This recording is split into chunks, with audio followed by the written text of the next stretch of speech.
Even organs like The Guardian are starting to look a bit puzzled about the concentration and enthusiasm the left is devoting to the cause of Hamas. I think I have the answer, and I'm going to try to explain it in terms that even a Guardian reader might understand. I'm Graniopteryx.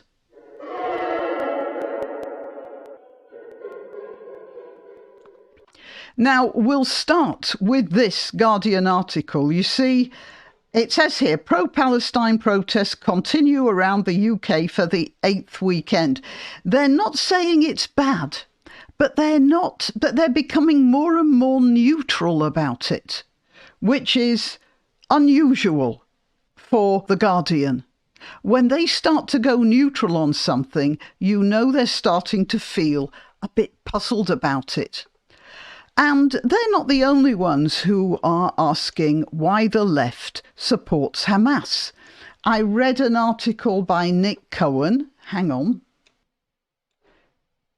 in The Spectator, and it's why the far left sides with Hamas. He calls them the far left. No, it's just the left mostly. And his answer to this, it's because of people with half-baked political ideas.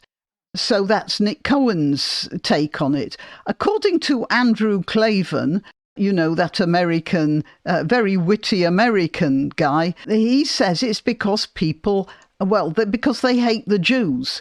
And that's because they hate God, because God expects too much from them. So they reckon that if they get rid of the people who wrote the book about God, they can put their own consciences to rest. It seems that there are, as many reasons for support for Hamas as there are pundits to theorise about it. So that's hardly an answer, is it? It's sort of, to my mind, like that story about the 4 blind men trying to describe an elephant. The one who finds the elephant's leg says the animal must be like a tree. And the one who grabs its tail thinks it must be some sort of worm. The one who gets hold of the trunk assumes it's a type of snake, while the one who finds the ear insists it's obviously a bat. They all have the right argument, but they're concentrated only on small pieces of it.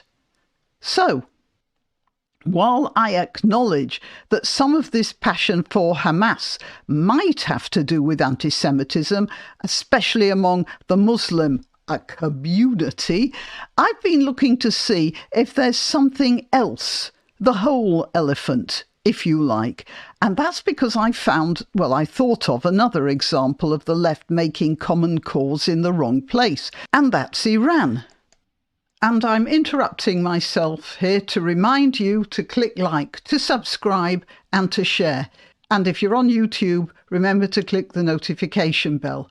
All the links to my other channels are in the description, including links to donation sites. I'm always grateful for donations, of course, but just clicking like is the best thing you can do for this video and my channel generally. And I'm reminding you that the Christmas 2023 competition is now open. The link to the video telling you all about it is also in the description. Now, how many outrage marches have you seen through London about what's been happening in Iran for the past 40 years?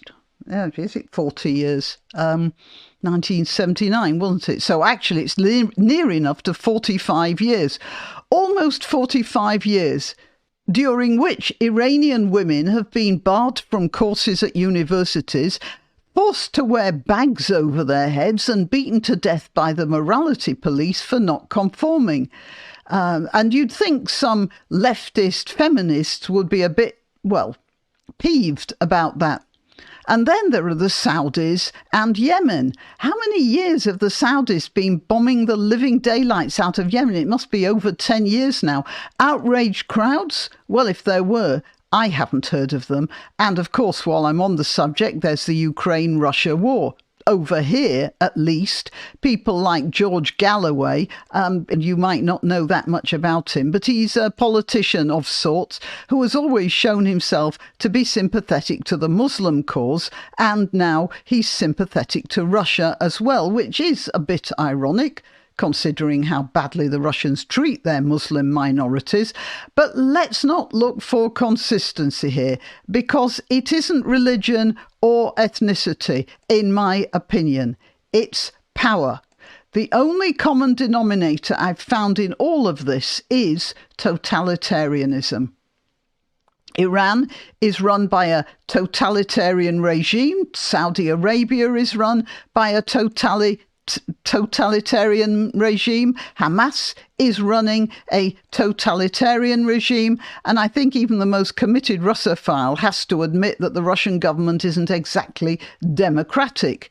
Now, the Israelis have a democratic society. The Iranian rebels want a democratic society.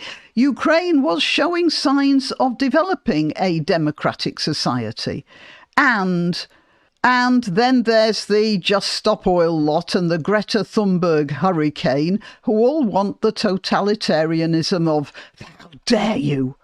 When Thunberg was addressing a crowd in Amsterdam a few weeks ago, and that man got up on the stage shouting, "I came here for a climate demonstration, not politics," he did it because he was surprised at what she was saying. He shouldn't have been, because her idea of green politics is drawn from the same well as that used by Hamas. It's all the same mindset.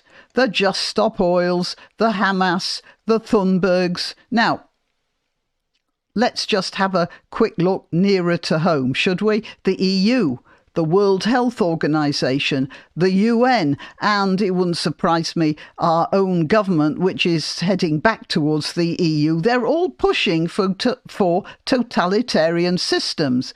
And that's what we're fighting. You may recall that there's been riots in Ireland, the Republic of Ireland right now, because of a stabbing by an imposed person in their society. And the response of the government is to make more laws stopping people from voicing concerns about these imposed people.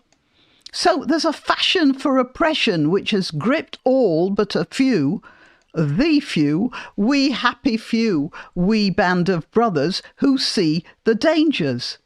And, it's not a surprise either that the young are going for this fashionable idea, not because they're more stupid, although many of them appear to be, but more because they just don't have the experience and they're easily manipulated by those with an agenda.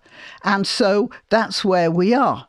Why so many of us have developed this taste for totalitarianism, that's another question.